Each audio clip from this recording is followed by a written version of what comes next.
Nobody cares how much you lift. Nobody even cares if you lift. And that's the best part about it. This past weekend, I was at the Garden State Winter War for the USA Powerlifting Federation, USAPL.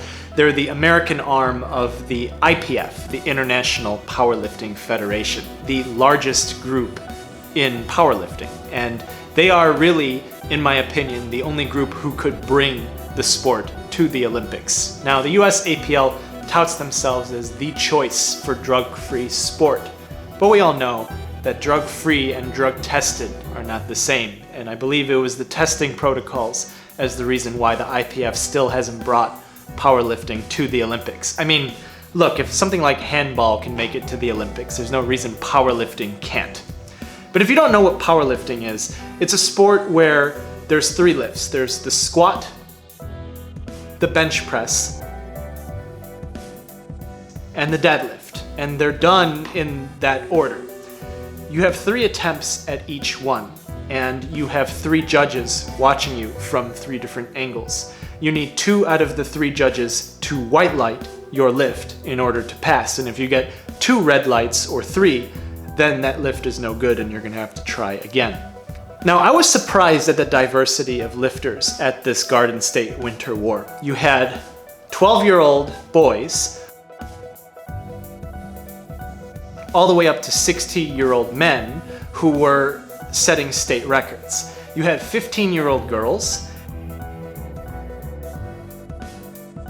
and you had masters women, and even the winner of the event was a 25-year-old 97-pound girl who deadlifted almost 3.5 times her body weight. This breaks any stereotype of any strength sport that you would have ever thought.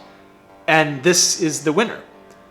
Now, to me, powerlifting is the only hobby that I've ever done in my life that parallels real life in the triumphs and tragedies, in the wins and the loses. It has everything, and people change their entire lives to succeed at powerlifting. No other hobby that I've ever done in my life has ever had such an impact. Now, one of the ways that powerlifting reflects real life is the disagreements and the conflict inside the sport. Inside powerlifting, I'm from Illinois, and we don't have a USAPL in Illinois. And if we do, I've never heard of it. It's very small. We have something similar called the USPF, the United States Powerlifting Federation, which is close in rules to the USAPL, but I've never been tested for USPF, at least not at a state level meet. But there's also the APF, the American Powerlifting Federation, and also the UPA, the United Powerlifting Association.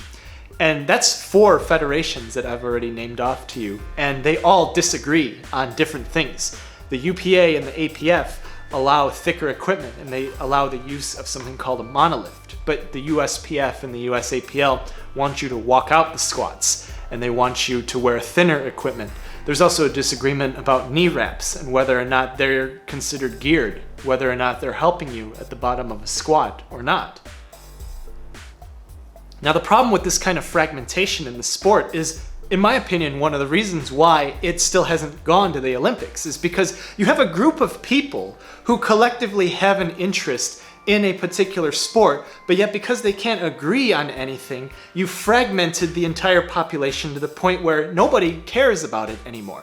And I can say that coming from a perspective where I've left the sport after 7 years, and looking back on it, I see a meet organized like this, and I think, wow, this is fantastic. In Illinois, it's kind of the Wild West. We don't really have meets organized to this kind of level.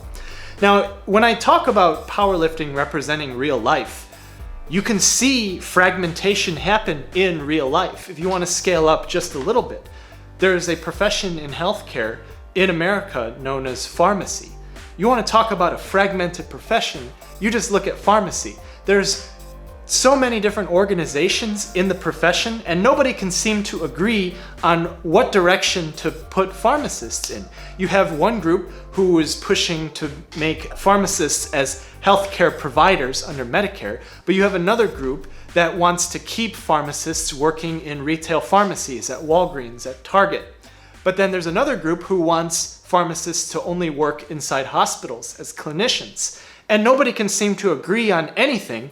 And now you have a profession that's fragmented. Nobody cares about them. Legislatively, they're losing every single year. And there's a small number of people, and there's less people that want to go into the profession now.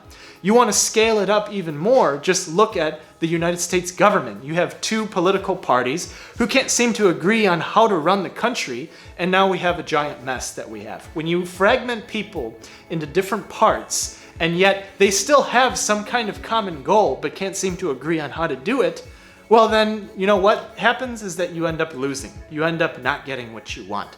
That's exactly what happened to powerlifting. But that's organizationally. Now, when I talk about powerlifting mimicking real life, that's one way. The other way is personally, inside the things that people do. When I say nobody cares how much you lift, nobody cares even if you lift.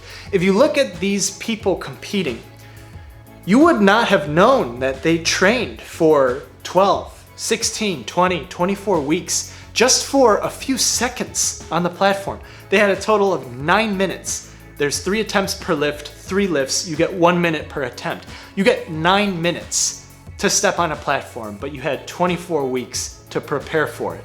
Now, when I say nobody cares how much you lift, nobody cares about the preparation that any of these athletes did in order to get to the platform. Even in this video, I only show you their attempts on the platform at that particular competition. I don't show you all of the training that they did. And quite frankly, I think a lot of people would not want to watch a video seeing all of these different people train. Nobody would really care.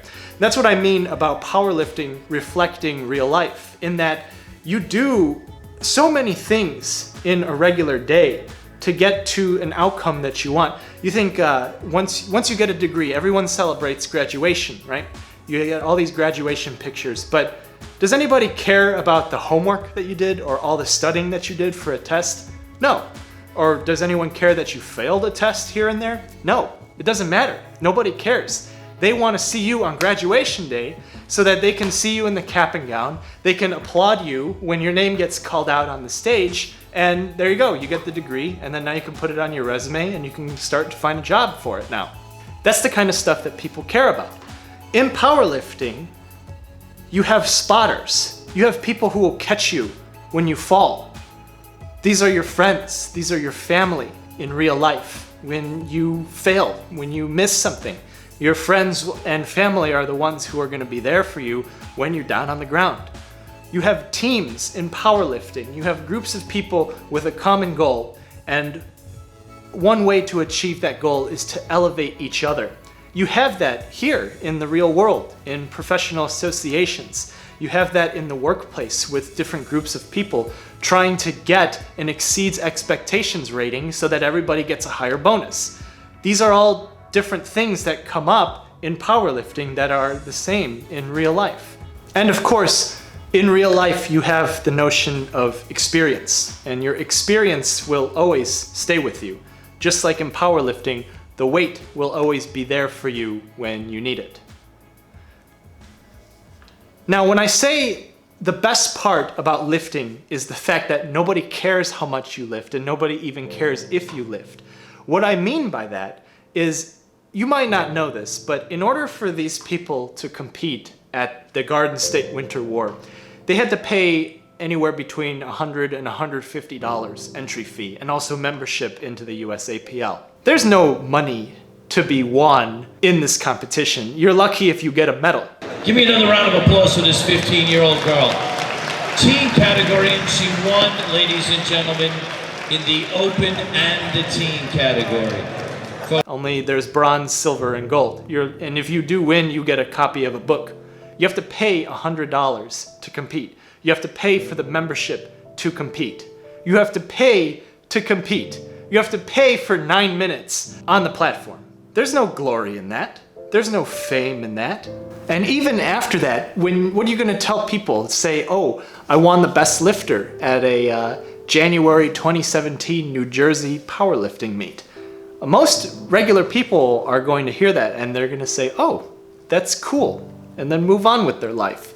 Nobody cares how much you lift. Nobody cares if you lift. And that's the best part about it.